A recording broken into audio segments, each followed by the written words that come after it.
Smoking causes cancer, smoking kills. புகைப்பிடித்தல் புற்றுநோயை உண்டாக்கும் மற்றும் உயிரை கொல்லும். Consumption of alcohol is injurious to health.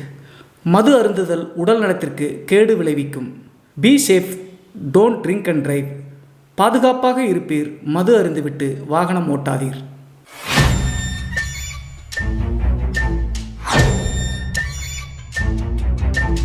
Hi everybody, நான் உங்கள் Siva. Welcome to our channel. இன்றைய காணொலியில் தமிழ்நாட்டினுடைய தூங்கா நகரம் என சொல்லப்படும் மதுரையில் 2013 காலகட்டத்தில் நடந்த ஒரு திகில் நிகழ்வை தாங்க முழுமையாக பார்க்க போகிறோம்.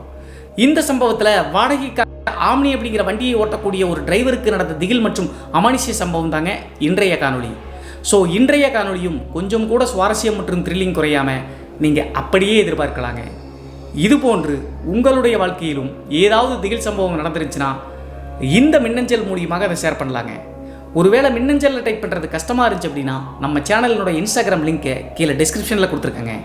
அதில் போய் ஃபாலோ பண்ணிவிட்டு வாய்ஸ் நோட்டாக கூட ஷேர் பண்ணலாங்க. இதுவரைக்கும் நம்ம சேனலை நீங்கள் சப்ஸ்கிரைப் பண்ணாமல் பார்த்துட்டு இருந்தாலும் சரி, புதிய பார்வையாளராக இருந்தாலும் சரி, வீடியோக்கு கீழே இருக்கக்கூடிய சப்ஸ்கிரைப் பட்டன் மற்றும் பெல் ஐக்கான் இரண்டையுமே கிளிக் பண்ணிடுங்க. நம்ம ஷோக்குள்ளே போகலாம்.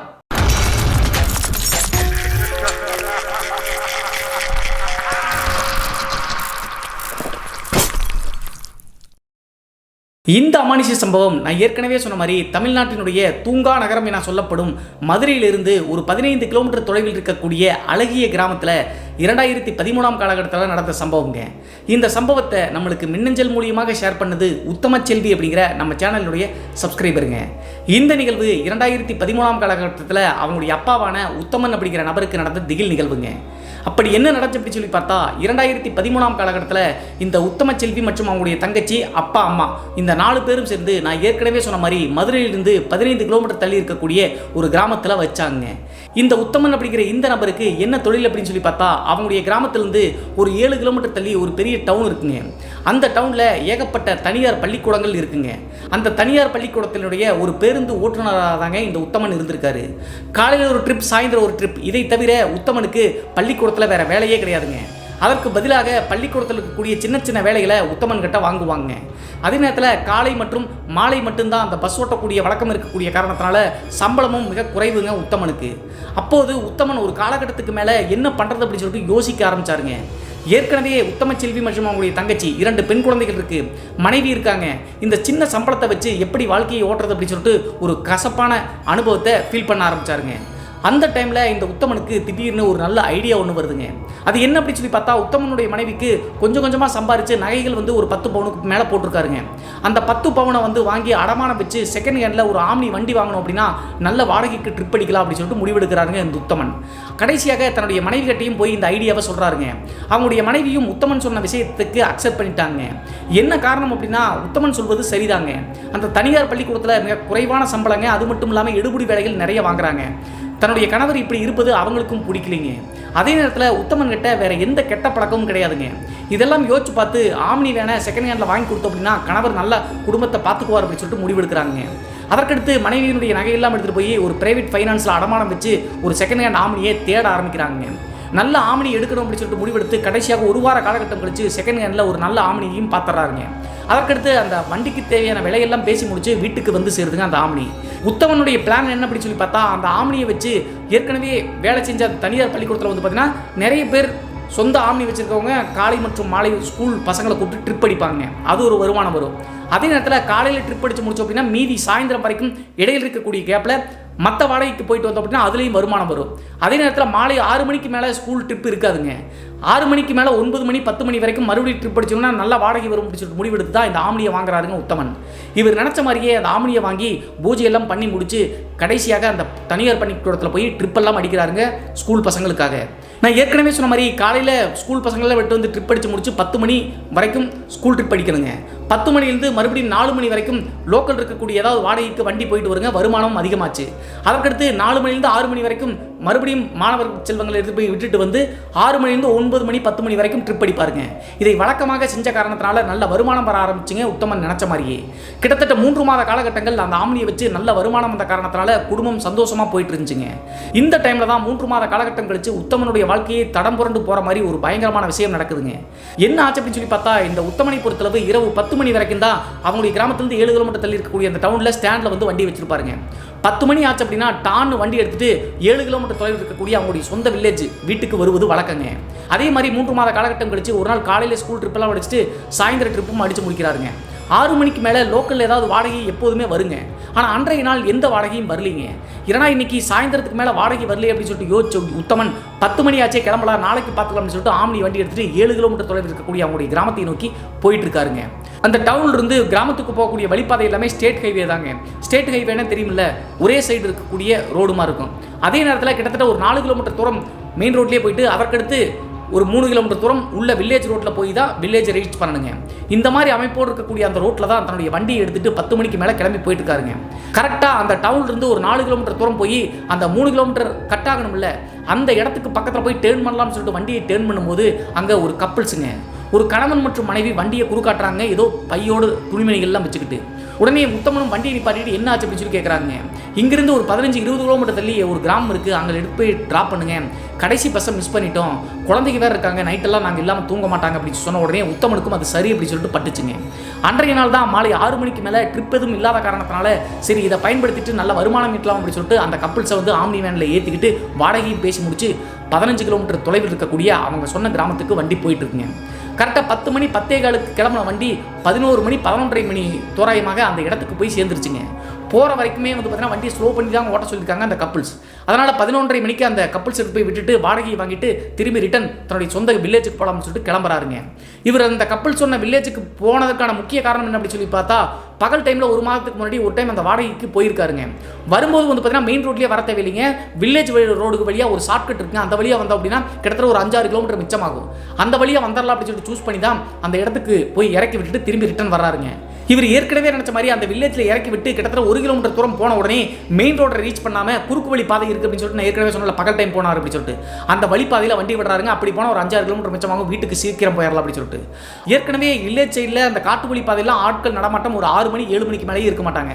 இவர் நைட்டு 11:30 மணிக்கு அந்த காட்டு வழி பாதையில் போகிறாருங்க. அப்படி போனாலும் தப்பு இல்லைங்க. கிட்டத்தட்ட 2-3 கிலோமீட்டர் தூரம் போன உடனே இந்த உத்தமனுக்கு பெரிய கன்ஃபியூஸ் ஆயிடுச்சுங்க. ஒரே ஒரு முறை தான் ஏற்கனவே இறக்கி விட்டு அந்த வாடகை கிராமத்துக்கு வந்திருக்காருங்க. இவர் அந்த ரோடு நல்லா தெரியும் அப்படின்னு சொல்லிட்டு வந்தவர் திடீர்னு அந்த 3-4 கிலோமீட்டர் தூரம் போன உடனே திடீர்னு ரோடினுடைய பிரிவு பாதைகள் 2ஆக பிரிஞ்சிருக்குங்க. வலதுல போகிறதா இடத்துல போகிறதா அப்படின்னு சொல்லிட்டு உத்தமனுக்கு கன்ஃபியூஸ் ஆயிடுச்சுங்க. ஏன்னா நைட் டைமில் டிஸ்டன்ஸை மிச்சம் பண்ணலாம் அப்படின்னு சொல்லிட்டு வந்து இப்போ ரோட்டையே மறந்துட்டோம் அப்படின்னு சொல்லிட்டு குழப்பமாயிட்டாருங்க. அதற்கடுத்து இவராக ஒரு திங்க் பண்ணிட்டு இடது சைடு வண்டியை விட்டுட்டு போயிட்டே இருக்காருங்க. கிட்டத்தட்ட 1 கிலோமீட்டர் 1.5 கிலோமீட்டர் தூரம் போன உடனே உத்தமனுக்கு பயம் வர ஆரம்பிச்சிருச்சுங்க. என்ன காரணம் அப்படின்னு சொல்லி பார்த்தா, இவர் போகக்கூடிய பாதை புது பாதையாக இருக்குங்க. மரங்கள் வந்து பார்த்தீங்கன்னா ரோட்டினுடைய சைடு ஃபுல்லாக காடு மாதிரி பயங்கரமாக அந்த வண்டு சத்தம் ஓங்காரமாக அடிக்குதுங்க.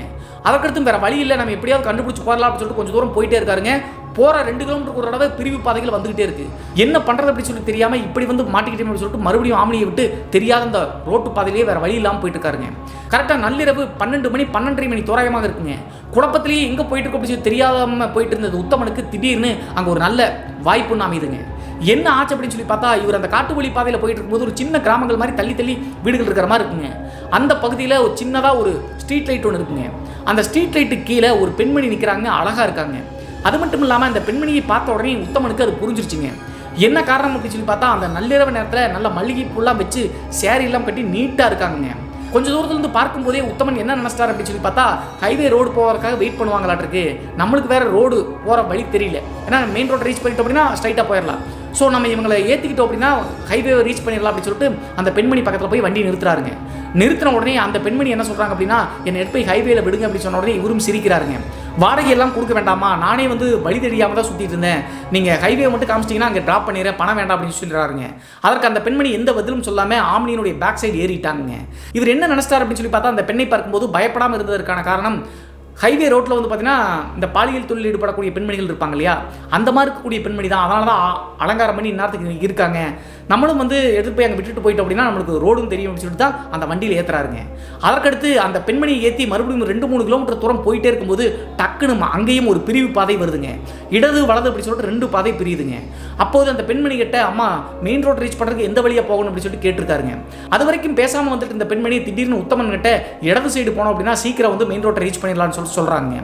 உடனே உத்தமனும் இந்த தொழிலில் ஈடுபடக்கூடிய பெண்களுக்கு நிறைய வழித்தடங்கள் தெரியும் இல்லையா, ஸோ அதனால் நம்பிக்கையோடு இடது சைடு வண்டியை விடுறாருங்க. கிட்டத்தட்ட ஒரு 1/2 கிலோமீட்டர் 1 கிலோமீட்டர் தூரம் போன உடனே உத்தமனுக்கு ஒரு பெரிய ஷாக்குங்க. என்ன ஆச்சு அப்படின்னு சொல்லி பார்த்தா அந்த இடது சைடு அந்த பெண்மணி சொன்ன வழித்தடத்தில் போகும்போது 2 சைடும் ஆம்னியவே ஸ்க்ராட்ச் பண்ணுற மாதிரி ரொம்ப ஒட்டி தாங்க அந்த ரோடு இருந்திருக்கு. திரும்பி ரிட்டர்ன் கூட அடிக்க முடியாதுங்க, யூட்டர்ன் அடிக்க முடியாது. புதர்கள் அண்டி போய் ஆம்னியை 2 சைடும் அந்த சைடும் செடிகள் வந்து ஸ்க்ராட்ச் பண்ணுதுங்க. அதை பார்த்து உத்தமன் வந்து பார்த்தீங்கன்னா அந்த பெண்கிட்ட கேட்குறாருங்க, என்னமா இப்படி ஒரு இடத்துல வந்து மாட்டி விட்ட, வண்டி கூட போக மாட்டேங்குது, 2 சைடும் கீரல் விழுகுது அப்படின்னு சொல்கிறாருங்க. கொஞ்சம் தூரம் போனீங்க அப்படின்னா பெரிய ரோடு வந்துடும் அப்படி சொல்லிட்டு அந்த பெண்மணி மறுபடியும் பின்னாடி இருந்தே சொல்கிறாங்க. சரி நம்பிக்கையோடு கொஞ்சம் தூரம் தான் அப்படி சொல்லிட்டு மறுபடியும் வண்டியை செலுத்திட்டே போயிட்டு இருக்காருங்க. போக போக ரோடு வந்து குறுகிட்டே தாங்க இருக்குது. அது மட்டும் இல்லாமல் பசுமையை அண்டி போய் ஆம்னி மட்டும்தாங்க போகிற வழி இருக்குது, இறங்க கூட இடம் இல்லை. அந்தளவுக்கு மரங்கள் செடி கொடிகள் புதர்கள் அண்டி போய் கிடக்குது. இருந்தாலும் வேறு வழி இல்லைங்க, ரிவர்ஸ் அடிச்சும் போக முடியாது, ரொம்ப தூரம் வந்துட்டாரு. ஏன்னா திரும்புறதுக்கும் வாய்ப்பு கிடையாது. என்னடா பண்ணுறது அப்படின்னு சொல்லிட்டு புலம்பிக்கிட்டே வந்து பார்த்தீங்கன்னா அந்த பெண்ணை திட்டிக்கிட்டே போகிறாருங்க. உன்னை நம்பி வந்த பாரு, கடைசியில் இப்படி சிக்கலில் விட்டுட்டே அப்படின்னு சொல்லிட்டு மறுபடியும் போயிட்டே இருக்காருங்க வண்டியை செலுத்திக்கிட்டு. அப்போது இப்படி பேசிகிட்டே போயிட்டு இருக்கும்போது கரெக்டாக ஒரு 1 கிலோமீட்டர் தூரம் புதர்கள் அண்டி போன ஒத்தையடி பாதையில் வண்டி போயிட்டு இருந்தது. சடனாக வந்து வண்டி ஆஃப் ஆயிடுதுங்க. வண்டி ஆஃப் ஆன உடனே உத்தமனுக்கு தூக்கி வாரி போட்டுச்சுங்க. இப்படி காட்டு வழி பாதையில் யாரும் தெரியாத இடத்துல வந்து மாட்டிக்கிட்டமே, மெக்கானிக் கூட கிடைக்க மாட்டானே, நம்ம எங்கே இருக்கிறோம்னே தெரியல அப்படின்னு சொல்லிட்டு உத்தமனுக்கு என்ன பண்ணுறது அப்படின்னே தெரியலிங்க. அவர் பட்டன் செல் மட்டும் தாங்க வச்சிருக்காரு. கூப்பிட்டு வந்து சொன்னோம் அப்படின்னா மனைவியும் பயந்துருவாங்க, குழந்தைகளும் பயந்துருவாங்க. எங்கே இருக்குன்னு சொல்லிட்டு இடம் தெரிஞ்சா தானே சொல்ல முடியும். ஸோ அதுவும் சொல்ல முடியாத காரணத்தினால அவங்கள பயமுறுத்த வேண்டாம் அப்படின்னு சொல்லிட்டு வண்டி விட்டு கீழே இறங்கி என்ஜினில் ஏதாவது பிரச்சனை அப்படின்னு சொல்லிட்டு செக் பண்ணி பார்க்குறாருங்க. அந்த வழித்தடம் முழுவதுமே மண் புதஞ்சு போய் புத மண்ணு மாதிரி இருக்குங்க. ஆம்னி வந்து செலுத்தினாலும் முக்குது. அதற்கடுத்து எல்லாத்தையும் செக் பண்ணி பார்க்கும்போது வண்டி எல்லாமே நார்மலாக தாங்க இருக்குது.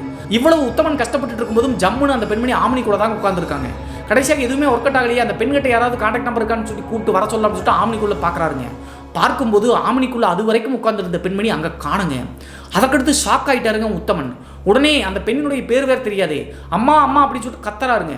எவ்வளவு சத்தம் போட்டும் கூட அந்த கூட வந்த ஆம்னியில் வந்த பெண்ணினுடைய பதில் வந்து வரலிங்க.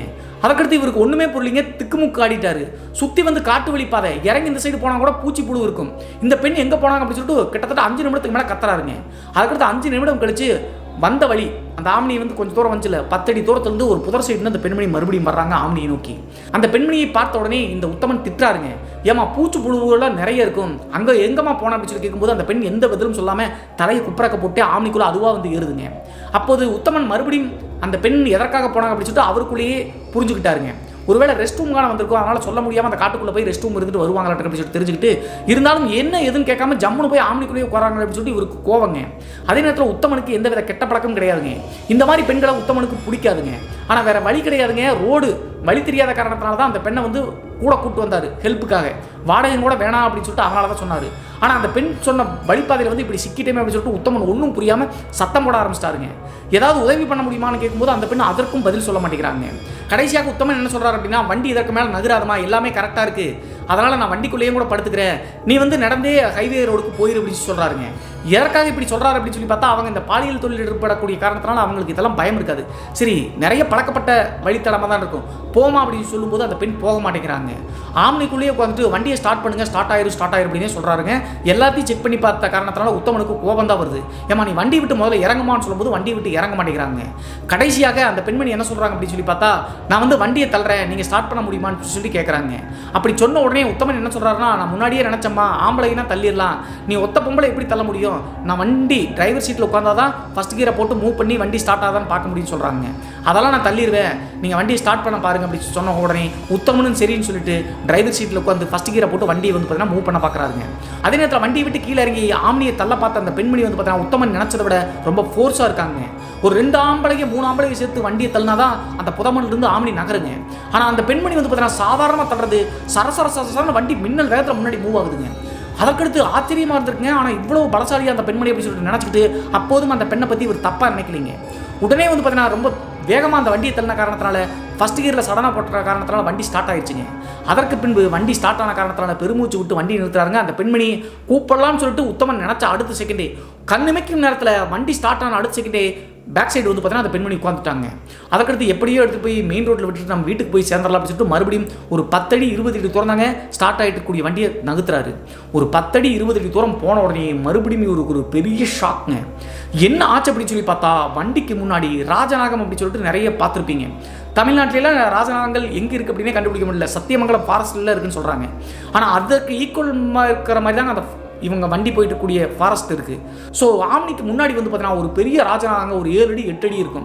ராஜநாகங்கள் 16 அடி 18 அடிலாம் வளர்ந்ததெல்லாம் பார்த்துருக்கோம். ஸோ ஒரு 8 அடி உயரத்தில் பெரிய ராஜநாகம் வந்து பார்த்தீங்கன்னா ஆம்னிக்கு முன்னாடி சொல்லட்டிட்டு வந்து பார்த்தீங்கன்னா ஆள் மாதிரி நிற்குதுங்க, புஷு புஷுன்னு படம் எடுத்துக்கிட்டு. இதை பார்த்த உடனே கொலையே நடுங்கி போச்சுங்க இந்த உத்தமனுக்கு. இவ்வளோ பெரிய பாம்பை இது வரைக்கும் பார்த்ததே கிடையாதுங்க. நாகப்பாம்பை தான் பார்த்துருக்காரு. இது ராஜநாகமாக இருக்குது. அது மட்டும் இல்லாமல் அந்த ஹெட்லைட் வெளிச்சத்தில் கரை ஏறுந்தாங்க ராஜநாகத்தினுடைய அந்த இது இருக்கும். உடம்பு வந்து நல்லா விரிசலாக இருக்கும். அந்த ஆம்னியை அங்கிருந்து நகர விடாமல் குறுக்க வந்து நடு ரோட்டில் நின்றுட்டு புஷு புஷுன்னு ஆம்னி பக்கத்தில் வருதுங்க. அது நினச்ச அப்படின்னா உள்ளே வந்து சொல்லட்டி 2 பேத்தையும் கொத்தம் கூட வாய்ப்பு இருக்குங்க. அப்போது என்ன பேசுறது அப்படின்னே தெரியலிங்க உத்தமனுக்கு. அந்த பெண்மணியிட்ட கேட்கலாம்னு சொல்லிட்டு திரும்பி பார்க்கும்போது ஆம்னியில் உட்காந்துருந்த அந்த பெண்மணியை காணுங்க. ஏன்னா அந்த பெண்மணியை காணமே அப்படி சொல்லிட்டு உத்தமனுக்கு ஒன்றும் புரியலைங்க. இந்த சைடு முன்னாடி பாம்பு இருக்குது, அந்த பெண்ணை வேற காணமே அப்படி சொல்லிட்டு சைடு கண்ணாடி வழியாக பார்க்கும்போது ஆம்னியை வந்து தள்ளி பிடிச்சல அந்த பெண்மணி. அந்த இடத்துல ஒரு ஆம்னிக்கு பின்னாடி ஒரு 10 அடி தூரத்தில் ஒரு பெரிய மரம் இருக்குங்க. அந்த மரத்தினுடைய கிளையில் அந்த இடத்துல தொங்குற மாதிரி அந்த பெண்மணி தொங்குறாங்க. அது மட்டும் இல்லாமல் ஒரு வித்தியாசமான கூச்சலிடுற மாதிரி கூச்சலிடுறாங்க. அந்த பெண்மணியினுடைய உருவத்தோட்டத்தை பார்த்த உடனே அந்த இடத்துல தொங்குறதை பார்த்துட்டு அது ஒரு மோகினி பிசாசு அப்படின்னு சொல்லிட்டு இவருக்கு புரிஞ்சிருச்சுங்க. இப்படி வந்து மாட்டிக்கிட்டமே பாலியல் தொழிலாளி அப்படின்னு சொல்லிட்டு நினச்சி தானே இப்படி கூப்பிட்டு வந்தோம். இவ்வளோ பெரிய சிக்கலில் மாட்டிக்கிட்டுமே அப்படின்னு சொல்லிட்டு முன்னாடி வேற ராஜநாகம் பின்னாடி வந்து சைடில் வந்து மரத்தினுடைய கிளையில் தொங்குது பயங்கர கூச்சலிட்டுக்கிட்டு. பயந்து போன உத்தமன் வந்து பார்த்தீங்கன்னா வண்டியே போனாலும் பரவாயில்ல அப்படின்னு சொல்லிட்டு வண்டியை விட்டு இறங்கி முன்னாடி வந்து பாம்பு 3 அடி தூரத்தில் நிற்கிறேன். பாம்பு பக்கத்தில் போக முடியுமா சீண்டின்னு சொல்லிட்டு பின்னாடி 10 அடி தூரத்தில் வந்து அந்த மரத்து சைடு தான் அந்த மோகினி நிற்கிது. அந்த மோகினியை கிராஸ் பண்ணி அந்த இடத்தையும் தாண்டிட்டு பயங்கரமாக ஓட்டம் முடிச்சு ஓடுறாருங்க, உயிரை காப்பாற்றிட்டா போதும் அப்படின்னு சொல்லிட்டு. அப்படி இந்த மோகினி இருக்கக்கூடிய மரத்தை தாண்டி கிராஸ் பண்ணி ஓடனோடனே சரசரன்னு பக்கத்தில் இருக்கக்கூடிய மரங்களில் தாவி தாவி அவரை ஃபாலோ பண்ணிகிட்டே வருதுங்க. அதே நேரத்தில் ராஜநாகம் என்ன பண்ணுச்சு அப்படின்னா அந்த ஆம்னியினுடைய மேலே ரூஃபில் வந்து அப்படியே சுழட்டி நின்றுக்கிட்டு படம் எடுத்து பார்க்குற மாதிரி பார்த்துட்டு இந்த காட்சி அனைத்தையும் இது எல்லாத்தையுமே திரும்பி பார்த்துட்டு உயிர் தப்பிச்சா போதும்னு சொல்லிட்டு உத்தமன் ஓடிட்டு இருக்காருங்க. சைட்லேயே அந்த மோகினி துரத்திட்டு வந்து ஒரு பர்டிகுலர் இடத்துல சரட்டுன்னு மரத்துலேருந்து உத்தமன் மேலே பாஞ்சிருச்சுங்க. பாஞ்சு வந்து பார்த்தீங்கன்னா நாய்கள் 2-3 நாய்கள் அப்படியே பரட்டி போச்சுன்னா ஒரு மனுஷன் எப்படி பரட்டி போடும் அந்த மாதிரி அந்த மோகினி வந்து பார்த்தீங்கன்னா உத்தமனை பரட்டி போடுதுங்க. பரட்டி அப்படி போட்ட உடனே பக்கத்தில் நியரஸ்ட்டாக வந்து பார்த்தீங்கன்னா அந்த மோகினியுடைய உருவத்தோட்டத்தை பார்த்து மிரண்டு போயிட்டாருங்க. பின்னா வாடகை வேற பயங்கரமாக அடிக்குதுங்க. அது மேலே வந்து அட்டாக் பண்ணுது. அதே நேரத்தில் அந்த பெண்ணுடைய முகத்தோற்றம் அழுகின மாதிரி இவர் அட்டாக் பண்ண உடனே முகத்தை நேரில் பார்த்தா அடுத்த செகண்டே அப்படியே அன்கான்சியஸ் ஆகிட்டாருங்க உத்தமன். அதுக்கடுத்து ஒரு 5 நிமிடத்துல வந்து பார்த்தீங்கன்னா உத்தமன் வந்து வீட்டை பற்றி நினைக்க ஆரம்பிச்சிட்டாருங்க. அன்கான்சியஸாக இருந்தாலும் கூட மைண்டு வந்து வேலை செய்து இவரால் ரியாக்ட் மட்டும் தான் பண்ண முடியல. தன்னுடைய மனைவி மற்றும் குழந்தைகளை நினைக்க ஆரம்பிச்சிட்டாருங்க. இன்னோடு நம்மளுடைய வாழ்நாள் போச்சு அப்படின்னு சொல்லிட்டு. அதே நேரத்தில் தன்னுடைய மனைவியை நினைச்ச அடுத்த செகண்டேங்க விழுந்து கிடக்கக்கூடிய உத்தமனுடைய உடம்பை பாம்பு வந்து பார்த்தீங்கன்னா மலைப்பாம்பு எப்படி ஆளை வந்து சுருட்டுச்சுன்னா சுருட்டும் அந்த மாதிரி காலோடு சேர்த்து சுற்றிக்கிட்டு உணர்வு தென்படுதுங்க. பாம்பு வந்து சுற்றுது அப்படின்னு சொல்லிட்டு நல்லாவே தென்படுது. ஆனால் முக்கால் கான்சியஸில் இருந்த காரணத்தினால இவரால் எதுவும் ரியாக்ட் பண்ண முடியலைங்க. அதற்கடுத்து அந்த பாம்பு வந்து பார்த்தீங்கன்னா அப்படியே உடம்பு முழுவதும் சுழட்டிட்டு முகம் பக்கத்தில் வந்துட்டு அப்படியே படம் எடுக்கிற மாதிரி எடுத்த உடனே மொத்தமாகவே முழு கான்சியஸ் ஆகிட்டாருங்க. அதற்கு பின்பு உத்தமனுக்கு என்ன நடச்சு அப்படின்னே தெரியலிங்க. காலையில் 6 மணிக்கு முடிச்சு பார்க்குறாருங்க. உத்தமனுக்கு மறுபடியும் ஒரு அதிர்ச்சி தான். என்ன ஆச்சு அப்படின்னு சொல்லி பார்த்தா அந்த மோகினி வந்து பார்த்தீங்கன்னா நாய் மாதிரி போட்டு பரட்டி போடுற இடத்துல இல்லாமல் அந்த பாம்பு வந்து மலைப்பாம்பு மாதிரி சுருட்டினது மட்டும் தான் ஞாபகம் இருக்குது.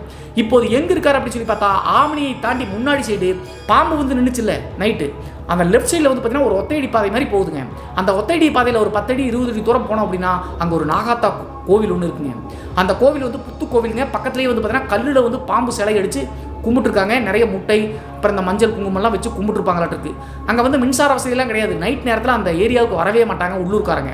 அந்த பாம்பு சிற்பம் இருக்கக்கூடிய அந்த புத்து பக்கத்தில் இவர் வந்து விழுந்து கிடந்திருக்காருங்க. காலையில் 6 மணிக்கு முடிச்சு பார்த்து நைட்டு நடந்தெல்லாம் யோசிச்சு பார்த்து ஒன்றுமே போயில்லைங்க உத்தமனுக்கு. அப்போது ஓரளவுக்கு உத்தமனுக்கு என்ன தெரியுது அப்படின்னு சொல்லி பார்த்தா நைட்டு அந்த ராஜநாகம் மாதிரி வந்து நம்மளை குறுக்காட்டினது பாம்பு நம்மளை சீண்ட வரல, நம்மளை காப்பாற்ற தான் வந்திருக்குது, வந்தது நாகாத்தா தான். அப்படி ராஜநாகம் வந்து அப்படி குறுக்காட்டில் அப்படின்னா அந்த இடத்த கிராஸ் பண்ணி கோவிலை தாண்டி போயிருந்தாங்க அப்படின்னா அதற்கு பின்பு அந்த மோகினி நினச்சதை சாதிச்சிருக்குங்க.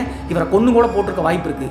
ஸோ இதையெல்லாம் யோசிச்ச உத்தமன் அதற்கடுத்து அந்த கோவிலை விட்டு வெளியோடி வந்து ரோட்டில் தானே காட்டூர் ரோட்டில் தானே ஆம்னி கிடக்குது, வண்டியை ஸ்டார்ட் பண்ணிட்டு புயல் வேகத்தில் வந்து வீட்டுக்கு வந்து சேர்ந்துட்டாருங்க. நைட்டு ஆம்னிலேருந்து அந்த பாம்பு மற்றும் மோகினியை பார்த்து பயந்து இறங்கி ஓடினார்ல அப்போதே செல்லை வந்து உள்ளே போட்டாருங்க. சார்ஜ் ஏறாமல் சுவிச் ஆஃப் ஆயிடுச்சு. காலையில் வரைக்கும் விடிய அடிச்சுக்கிட்டே இருந்திருக்காங்க மனைவி. காலையில் 6 மணி 6:30 மணிக்கு வில்லேஜை போய் ரீச் பண்ண உடனே மனைவி வந்து என்ன ஆச்சுங்க, ஃபோன் கூட எடுக்கல, ஏன் இப்படி வந்து பார்த்தீங்கன்னா முகமெல்லாம் மண்ணெல்லாம் அடிச்சு போய் கிடக்குது அப்படின்னு சொல்லி கேட்கும்போது ஒன்றும் இல்லை, ஒரு லாங் வாடகைக்கு போனால் அதனால தான் அப்படி சொல்லி சமாளிச்சிட்டாருங்க. சொன்னால் மனைவி மற்றும் குழந்தைகள் பயந்துருவாங்க அப்படி சொல்லிட்டு. அதற்கு பின்பு வீட்டுக்கு வந்து படுத்தவர் தாங்க. அதற்கு பின்பு மதியத்திலிருந்து பயங்கரமான காய்ச்சலுங்க. நடந்த நிகழ்வுகள் யாருக்கிட்டையும் ஷேர் பண்ண விரும்பல, சொன்னால் பயந்துருவாங்க அப்படி சொல்லிட்டு. சாயந்தரம் 5 மணிக்கு பார்த்துட்டு அவங்களுடைய மனைவி லோக்கல் இருக்கக்கூடிய கிளினிக் கூட்டு போய் ட்ரிப் எல்லாம் ஏற்றிட்டு வந்து பார்த்தீங்கன்னா 2 நாள் வேலைக்கே போகலிங்க, வீட்லேயே தான் ரெஸ்ட் எடுத்துகிட்டு இருந்திருக்காரு. 2 நாள் கழிச்சு ஒரு நாள் நைட்டு சாப்பாடெல்லாம் கொடுத்து மாத்திரையெல்லாம் கொடுத்து படுக்க வச்சுட்டாங்க இந்த உத்தமனை, அவங்களுடைய மனைவி மற்றும் 2 பெண் குழந்தைகள் கீழே தரையில் பாய் விரிச்சு படுப்பாங்க. பக்கத்துலேயே கயிறு கட்டல் இருக்குது, கயிறு கட்டல் தான் உத்தமன் படுப்பது வழக்கம். அந்த மாதிரி சாப்பிட்டு முடிச்சு படுத்து தூங்கிட்டு இருக்காங்க. நைட்டு 2:30 மணி தோராயமாக திடீர்னு வீட்டுக்குள்ளே ஏதோ வித்தியாசமான சத்தம் கேட்குது அப்படின்னு சொல்லிட்டு உத்தமனுடைய மனைவி எந்திரிக்கிறாங்க. எந்திரிச்சு தூக்க கழகத்தில் பார்க்கும்போது மறுபடியும் அவங்களுக்கு ஒரு பெரிய அரிய காட்சிங்க. என்ன ஆச்சு அப்படின்னு சொல்லி பார்த்தா கயிறு கட்டலில் படுத்திருக்கக்கூடிய உத்தமனை வந்து பார்த்தீங்கன்னா அதே ராஜனாகங்க. அவர் பார்த்தாரில்ல, இதெல்லாம் சொல்லல, ஆனால் இது ரியலாக அவங்களுடைய மனைவி பார்க்குறாங்க தூக்க கழகத்தில். அந்த கயிறு கட்டலோடு சேர்த்து உத்தமனை பின்னி நெஞ்சு வரைக்கும் நின்று படம் எடுத்து ஆடுதுங்க. இது கனவா நெய்வா அப்படின்னு சொல்லிட்டு பார்க்கறதுக்குள்ள உத்தமனுடைய மனைவிக்கு இன்னொரு ஷாக்குங்க. இவங்க கயிறு கட்டலில் அந்த ராஜநாகம் வந்து இவரை சுற்றி பாதுகாக்கிற மாதிரி படுத்திருக்கு இல்லையா, 3 அடி 4 அடி தள்ளி அதே மோகினி பிசாசுங்க. சைடில் வந்து விட்டம் மாதிரி இருக்குங்க. அந்த விட்டத்தினுடைய அந்தரத்தில் நிற்கிற மாதிரி ஆவேசமாக இவரை வந்து ஆக்குபை பண்ண பொசஸ் பண்ண ட்ரை பண்ணியிருக்க மாட்டேங்க. இதை தெரிஞ்சுக்கிட்டா அந்த நாகாத்தம்மன் உருவில் இருக்கக்கூடிய ராஜநாகம் வந்து இவரை காப்பாற்ற மறுபடியும் வீட்டுக்கே வந்திருக்கு. இதெல்லாம் அவங்களுடைய மனைவிக்கு புரியலிங்க. 2 நிகழ்வுகளையும் பார்த்துட்டு பயங்கரமாக சத்தம் போட்டாங்க உத்தமனுடைய மனைவி. அவங்க சத்தம் போட்ட அடுத்த செகண்டே உத்தமனுடைய அப்பா வந்து பார்த்தீங்கன்னா வயசானவங்க வீட்டு திண்ணையில் வெளியே படுத்திருப்பாரு. உடனே வந்து பார்த்தீங்கன்னா வீட்டுக்குள்ளே என்ட்ரி ஆகி லைட்டை போடுறாருங்க. உத்தமனுடைய அப்பா வீட்டுக்குள்ளே என்ட்ரியான அடுத்த செகண்டே அந்த பின்னி பிணைஞ்சிருக்கக்கூடிய ராஜநாகம் வந்து பார்த்தீங்கன்னா சரட்டுன்னு காட்டில் கரைகிற மாதிரி கரைஞ்சிருச்சுங்க. அதற்கு பின்பு அடுத்த 1 செகண்ட் 2 செகண்ட்லேயே அங்கே நின்று இருந்த அந்த மோகினி மாதிரி இருந்த உருவம் டக்குன்னு வந்து பார்த்தீங்கன்னா இவருடைய உடம்புல பாயறதை அவங்களுடைய மனைவி பார்த்துருக்காங்க. அதற்கடுத்து என்னமா ஆச்சு அப்படின்னு சொல்லி கேட்கறதுக்குள்ள உத்தமனுடைய உடம்புல இறங்கின அந்த மோகினி பிசாசு பயங்கரமாக ஆட ஆரம்பிச்சிருச்சுங்க. அவருக்கு முடி கொஞ்சம் அதிகமாக தாங்க இருக்கும், பேய் ஆடுற மாதிரி சுழட்டி ஆடுறாரு. அதே நேரத்தில் அவங்களுடைய மனைவி மற்றும் 2 பெண் குழந்தைகளையும் உத்து பார்க்குறாருங்க விகாரமான தோற்றத்தில். இந்த காட்சியெல்லாம் பார்த்து புரிஞ்சிச்சுங்க இவருக்கு ஏதோ பேய் பிடிச்சிச்சு அப்படி சொல்லிட்டு. உடனே அந்த 2 பெண் குழந்தைகளும் பயந்துருவாங்க அப்படின்னு சொல்லிட்டு பக்கத்து வீட்டில் அனுப்பி வச்சுட்டு ஏரியாக்காரங்க எல்லாரும் வந்துட்டாங்க. வந்து பார்க்கும்போது உத்தமன் வந்து ஆண்மகன் மாதிரியே இல்லைங்க. என்ன பண்ணுறாரு அப்படின்னு சொல்லி பார்த்தா ஒரு பெண்மணியை கொடூரமாக தாக்கினா எப்படி கீச்சலிட்டுற மாதிரி சத்தம் போடுவாங்க, கூப்பாடு போடுவாங்க, அந்த மாதிரி பயங்கரமாக கூப்பாடு போடுறாங்க. அதற்கடுத்து சுதாரிச்சுக்கிட்ட உத்தமனுடைய அப்பா என்ன பண்ணுறாரு அப்படின்னா அந்த ஏரியா வந்து பார்த்தீங்கன்னா மதுரை பக்கத்தில் தான் இருக்குது. பாண்டி முனீஸ்வரன் கோயில் தான் பேய் ஓட்டுவதில் மிகச்சிறந்த கோவில் அப்படின்னு சொல்லலாம். அங்கே வந்து வேலை செஞ்ச ஒரு பூசாரிங்க வயசானவர், இப்பெல்லாம் போகிறதில்ல. அதற்கு முன்னாடி வந்து பார்த்தீங்கன்னா நிறைய பேய்களை ஓட்டியிருக்காரு பாண்டி முனி கோயில் இருந்து. அவருடைய வீடு வந்து பார்த்தீங்கன்னா 2 தெரு தள்ளி இருக்குங்க. அவரை கூட்டு வரலாம் அப்படின்னு சொல்லிட்டு உத்தமனுடைய அப்பா நேராக போயிட்டு அவரை கூட்டு வர்றாங்க. அவர் உள்ள என்ட்ரியாக அது வரைக்கும் ஆர்ப்பாட்டம் பண்ணிட்டு இருந்த உத்தமன் வந்து பார்த்தீங்கன்னா அந்த மோகினியினுடைய பிசாசினுடைய பிடியிலிருந்து பாண்டி முனிகளுடைய பூசாரி பக்கத்தில் வந்த உடனே அப்படியே கூணி குறுகி போய் உட்காந்துட்டாருங்க. அதற்கு பின்பு ஒரு சின்ன ரிச்சுவல் மாதிரி பண்ணி நீ யார் என்ன அப்படி சொல்லி கேட்கும்போது எல்லா விஷயங்களையும் ஒன்று விடாமல் சொல்லியிருக்குங்க. என்ன நடந்திருக்கு அப்படி சொல்லி பார்த்தா உத்தமனுடைய உடம்புல இறங்கி இருக்கக்கூடிய அது வந்து இவங்க நினச்ச மாதிரி மோகினி தாங்க. மோகினியாக இருந்தாலும் கூட உயிரோடு ஒரு பெண்ணாக வாழ்ந்து பாலியல் தொழில் ஈடுபட்ட பெண்மணி தாங்க. கரெக்டாக இவர் ஆம்னியை குறுக்காட்டி இந்த பெண்மணி ஏறினாங்கல்ல, அந்த இடத்துல இருந்து லெஃப்ட் சைடு ஃபுல்லாகவே காட்டுப்பகுதி தாங்க. அந்த காட்டுப்பகுதியில் பாலியல் தொழில் செஞ்சுட்டு இருக்கும்போது ஒரு 3-4 வாலிபர்கள் வந்து 10 வருடங்களுக்கு முன்னாடிங்க அந்த பெண்ணை ரொம்ப மது போதையில் சித்திரவதை பண்ணி கடைசியாக மூச்சு திணறி அந்த பெண் செத்தே போச்சுங்க. அப்படி இறந்து போன அந்த பெண்மணி அதற்கு பின்பு அந்த 4 பேர்த்து 5 பேர்த்த கொல்லணும் அப்படின்னு சொல்லிட்டு பிரேத ஆத்மாவாக இருந்து மோகினியாக மாறி இருக்குங்க. அந்த ஏரியாவுக்கு இந்த நிகழ்வுலாம் லோக்கல் ஏரியாக்காரங்க தெரிஞ்ச காரணத்தால வரமாட்டாங்க. இவர் தெரியாமல் நள்ளிரவு நேரத்தில் அப்படி வரும்போது கரெக்டாக இவரை குறுக்காட்டி இவனும் ஆண்மகன் தானே அப்படிதான் இருப்பா அப்படின்னு சொல்லிட்டு கொள்றலாம் அப்படின்னு சொல்லிட்டு இவரை பொசஸ் பண்ண பார்த்துருங்க. இது நினச்ச மாதிரி அந்த ஆம்னியில் ஏறி வந்துட்டு இருந்திருக்கு. இந்த நிகழ்வுகள் அனைத்தையும் அப்படியே சொல்லுதுங்க. அது மட்டும் இல்லாமல் இவரை பொசஸ் பண்ணி கரெக்டாக இடது சைடு வந்து திரும்பும்போது நாகாத்தா கோயில் இருக்குது அப்படின்னு சொல்லிட்டு அந்த மோகினிக்கு தெரியலையா அல்லது மறந்துருச்சான்னு தெரியலிங்க. அந்த இடத்துக்கு வந்த உடனே அந்த ஆம்னியில் வர்றது மோகினி தான் அப்படின்னு சொல்லிட்டு தெரிஞ்சுக்கிட்டு அந்த நாகாத்தம்மன் கோவில் இருந்து ராஜனாக உருவெடுத்து அம்மன் வந்து பார்த்தீங்கன்னா இவரை காப்பாற்ற முன்னாடி வந்துருக்குங்க. இவர் பயந்து போய் இறங்கி ஆம்னியை விட்டு ஓடி போகும்போது தான் அந்த மோகினி மாதிரி இருந்த உருவம் அப்போதே இந்த நாய் மாதிரி படைச்சல ஆக்குபை பண்ணிருச்சுங்க. இருந்தாலும் அந்த டைமில் அன்கான்சியஸாக இருந்த உத்தமனை ராஜநாகம் மாதிரியே உடம்பை வந்து சுழட்டி கொண்டு வந்து கோவிலில் போட்டு காலையில் விடிஞ்ச பின்னாடி வந்திருக்காருங்க. இதை அனைத்தையும் அந்த மோகினி பிசாசு ஒன்று விடாமல் சொல்லுதுங்க. இப்போது போறையா அப்படின்னு சொல்லி கேட்கும்போது போக மாட்டேங்குதுங்க. ரொம்ப நாள் கழிச்சு வரமிருந்து என்னுடைய உடம்புல வந்திருக்கேன், நான் போகவே மாட்டேன் அப்படின்னு சொல்லுதுங்க. ஆன்மாக்கள் பேய்களை ஈஸியாக வந்து அகற்றிடலாங்க. அதற்கான ரிச்சுவல் முறை நிறைய இருக்குது. நான் நிறைய வீடியோக்களில் சொல்லியிருக்கேங்க. மோகினிகளை அவ்வளவு சீக்கிரம் வந்து பார்த்தீங்கன்னா ஒரு நபரினுடைய உடம்பு வந்து நீக்குவது கஷ்டம். அப்படி நீக்கணும் அப்படின்னா அவருடைய உயிருக்கே பெரிய ஆபத்து. விளைவிக்குங்க. ஸோ அதையெல்லாம் யோசிச்சு பார்த்த பாண்டி முனீஸ்வரனுடைய கோவில் பூசாரி என்ன பண்ணுறாருன்னா, தற்காலிகமாக அப்போதைக்கு உத்தமனுடைய உடம்புல அந்த மோகினியை விரட்டி விட்டுறாருங்க, எல்லா நிகழ்வுகளையும் கேட்டு முடிச்சுட்டு. இதில் இன்னும் ஒரு முக்கியமான விஷயம் என்ன அப்படி சொல்லி பார்த்தா, உத்தமனுடைய மனைவியை பொறுத்தளவு வாரம் அவங்களுடைய கிராமத்தில் வந்து பார்த்தீங்கன்னா 2 காவல் தெய்வங்கள் இருக்குங்க. ஒன்று முனியப்பன், இன்னொன்று வந்து பார்த்தீங்கன்னா நாகாத்தம்மன் அப்படி சொல்லிட்டு எல்லை நாகாத்தம்மன் இருக்குங்க. அவங்களுடைய கிராமத்தில் இருந்த நாகாத்தம்மன் கோவிலுக்கு வெள்ளிக்கிழமை தவறாமல் போய் சாமி கும்பிட்டு முட்டையெல்லாம் வச்சு கும்பிட்டு வருவாங்க. எப்போது பார்த்தாலும் நாகாத்தம்மன் அப்படின்னு சொல்லிட்டு அவங்களுடைய உத்தமனுடைய ஒய்ஃப் வேண்டுவாங்க. ஸோ அந்த காரணத்தால தான் கரெக்டாக இவர் வந்து ஆம்னியில் அந்த காட்டு வழி பாதையில் மோகினின்னு சொல்லி தெரியாமல் கூட்டு வரும்போது அங்கேயும் வந்து காட்டு நாகாத்தம்மன் கோவில் இருந்த காரணத்தினால நம்முடைய பக்தியுடைய கணவராட்சி அப்படின்னு சொல்லிட்டு காப்பாற்றுவதற்காக ராஜநாக உருவெடுத்து அவரை காப்பாற்றிருக்குங்க. இந்த விஷயங்கள் அனைத்தையும் பாண்டி முனீஸ்வரன் கோவில் பூசாரி சொல்கிறாருங்க. அதற்கு பின்பு அந்த மோகினியை தற்காலிகமாக உத்தமனுடைய உடம்புல நீக்கின பிறகு நார்மல் ஆனாருங்க. அப்போது நடந்த விஷயங்கள் அனைத்தையும் அந்த பாண்டி முனீஸ்வரன் கோவில் பூசாரி சொல்கிறாருங்க. அது உன்னை விடாமல் தொடர்த்தி ஆக்குபை பொசஸ் பண்ணிருச்சு, உன்னை விடாதாட்டிருக்கு, அன்னைக்கு என்ன நடச்சு அப்படின்னு சொல்லிட்டு எல்லாத்தையும் சொல்லு அப்படின்னு சொல்லும்போது அந்த ஆன்மா சொன்ன விஷயத்தை தான் சொல்லியிருக்காரு. ஆனால் கூடவே என்ன சொல்லியிருக்காரு அப்படின்னா, அன்னைக்கு வந்து அந்த நாகாத்தம்மன் வந்து என்னை காப்பாற்றி கொண்டு வந்து அந்த கோவிலில் போடல அப்படின்னா என்னோட உயிரே போயிருக்கும், அந்த அம்மன் தான் என்னை காப்பாற்று அப்படின்னு சொன்ன உடனே டக்குன்னு சிங்க் ஆயிடுச்சுங்க இந்த பாண்டி முனீஸ்வரன் கோவில் பூசாரிக்கு. அதே நேரத்தில் உத்தமனுடைய மனைவி அந்த கட்டலில் வந்து ராஜநாகம் வந்து பிணைஞ்சிட்டு இருந்துச்சுல்ல வீட்டுக்குள்ளே, அப்போது வந்து பார்த்தீங்கன்னா பாம்பு தான் வந்துருச்சுன்னு நினச்சாங்க. ஆனால் காப்பாற்ற வந்துருக்கு அப்படின்னு சொல்லிட்டு அவங்களுடைய மனைவிக்கு புரிஞ்சிச்சுங்க. அந்த டைம்லேயே இந்த பாண்டி முனீஸ்வரனுடைய கோவில் பூசாரி அந்த கோவில் எங்கே இருக்குது, அந்த காட்டுக்குள் இருந்த நாகாத்தம்மன் கோவில், அங்கே போனால் தான் இதற்கான தீர்வு கிடைக்கும், அதற்கு மட்டும்தான் இந்த மோகினி பயப்படும் சொன்ன காரணத்தினால அப்போதே வந்து பார்த்தீங்கன்னா ஆண்கள் பெண்கள் அப்படின்னு சொல்லிட்டு சேர்ந்துட்டு 2-3 கார் எடுத்துட்டு அந்த காட்டு கோவிலுக்கு இந்த உத்தமனை கூப்பிட்டு போகிறாங்க. கோவில் பக்கத்தில் வரைக்கும் நார்மலாக வந்துட்டு உத்தமன் அதற்கு பின்னாடி ஆர்ப்பாட்டம் பண்ண ஆரம்பிச்சிட்டாருங்க. கடைசியாக ஆண்கள் எல்லாமே சேர்த்து கட்டுப்படுத்தி அந்த காப்பாற்றப்பட்ட நாகாத்தம்மன் கோவில் எடுத்து போய் உட்கார வைக்கிறாங்க. உட்கார வச்சு அங்கேயும் சில ரிச்சுவலான பூஜைகள்லாம் பண்ணிட்டு சாயந்தரம் ஆயிடுச்சுங்க. அதற்கடுத்து அந்த பூசாரி என்ன சொல்கிறார் அப்படின்னா, இன்றைக்கி ஒரு நாள் நைட் நம்ம இங்கேயே தங்கலாம், ஏன்னா அங்கே மின்சார வசதியெல்லாம் கிடையாது.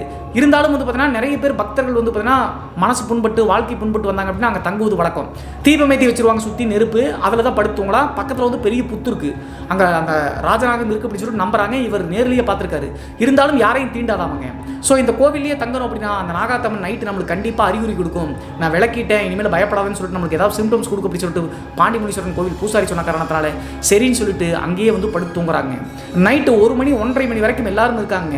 அதே நேரத்தில் அந்த கோவிலில் தங்கணும் அப்படின்னா லோக்கல் இருக்கக்கூடிய வில்லேஜில் இருக்கக்கூடிய நபர்கள்ட்ட பர்மிஷன் வாங்கணும். அவங்ககிட்டையும் கேட்டு அவங்க 2 பேர்த்த கூட அனுப்பியிருக்காங்க லோக்கல் ஆளுங்க. எல்லாரும் சேர்ந்து 1:30 மணி வரைக்கும் பேசிட்டு தூங்கிட்டாங்க.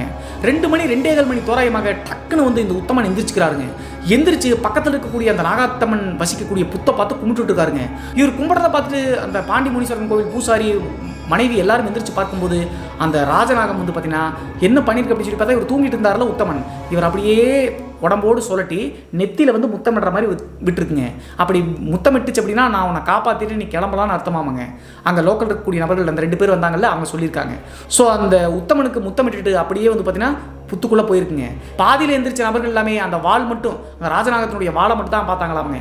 அதற்கு பின்பு என்ன நடச்சு அப்படின்னு சொல்லிட்டு உத்தமன் கிட்ட கேட்கும்போது எல்லா விஷயத்தையும் சொல்லிட்டாருங்க. நீங்கள் எல்லாம் நினைக்கலாம் ராஜநாகம் முத்தமிடிச்சு அப்படின்னு செத்து போயிடுவாங்க அப்படின்னு சொல்லிட்டு. முத்தமிடுறது அப்படின்னா விஷம் இல்லாமல் அப்படி தெய்வீக அருள் மாதிரி மாயை மாதிரின்னு வச்சுக்கோங்களேன். அதற்கு பின்பு நடந்த விஷயங்களை சொன்ன உடனே இனி எந்த பிரச்சனையும் இல்லை, அந்த மோகினி கிட்டேருந்து உன்னை காப்பாற்றிச்சு அப்படின்னு சொல்லிட்டு நேராக அங்கிருந்து கிளம்பி வீட்டுக்கு வந்தாங்க. வீட்டுக்கு வந்த பிறகு அந்த உத்தமனுக்கு அந்த மோகினினால் எந்த வித பிரச்சனையும் அதற்கு பின்பு வரவே இல்லைங்க. 2013 காலகட்டத்தில் என்னுடைய அப்பாவுக்கு நடந்தது பிரதர். அப்போது நான் 10ஆம் வகுப்பு படிச்சுட்டு இருந்தேன், என்னுடைய தங்கச்சி 7ஆம் வகுப்பு படிச்சுட்டு இருந்தாங்க. உங்களுடைய வீடியோவை ரொம்ப நாளாக பார்த்துட்டு இருக்கேன், இந்த சம்பவத்தை ஷேர் பண்ணலான்னு சொல்லிட்டு நினச்சிக்கிட்டே இருந்தேன். இப்போதான் டைம் கிடைச்சு அப்படின்னு சொல்லிட்டு 2 நாளைக்கு முன்னாடி தான் இந்த சம்பவத்தை உத்தம செல்வி நம்மளுக்கு ஷேர் பண்ணியிருக்காங்க. அவங்களுக்கு ஒரு நன்றி சொல்லிட்டு இன்றைய காணொலியை இதோடு முடிச்சுக்கலாங்க. இன்றைய காணொலி பற்றிய உங்களுடைய கருத்து என்ன அப்படின்னு சொல்லிட்டு மறக்காமல் கமெண்ட் பாக்ஸில் கமெண்ட் பண்ணுங்கள். இதுபோன்று உங்களுடைய வாழ்க்கையிலும் ஏதாவது திகில் சம்பவம் நடந்துருச்சுன்னா இந்த மின்னஞ்சல் மூலியமாக அதை ஷேர் பண்ணலாங்க. ஒருவேளை மின்னஞ்சல் டைப் பண்ணுறது கஷ்டமாக இருந்துச்சு அப்படின்னா நம்ம சேனலோட இன்ஸ்டாகிராம் லிங்கை கீழே டிஸ்கிரிப்ஷனில் கொடுத்துருக்கேங்க, அதில் போய் ஃபாலோ பண்ணிவிட்டு வாய்ஸ் நோட்டாக கூட ஷேர் பண்ணலாங்க. மீண்டும் ஒரு த்ரில்லிங்கான அமானுஷி எபிசோடுடன் உங்களை சந்திக்கும் வரை நான் உங்கள் சிவா.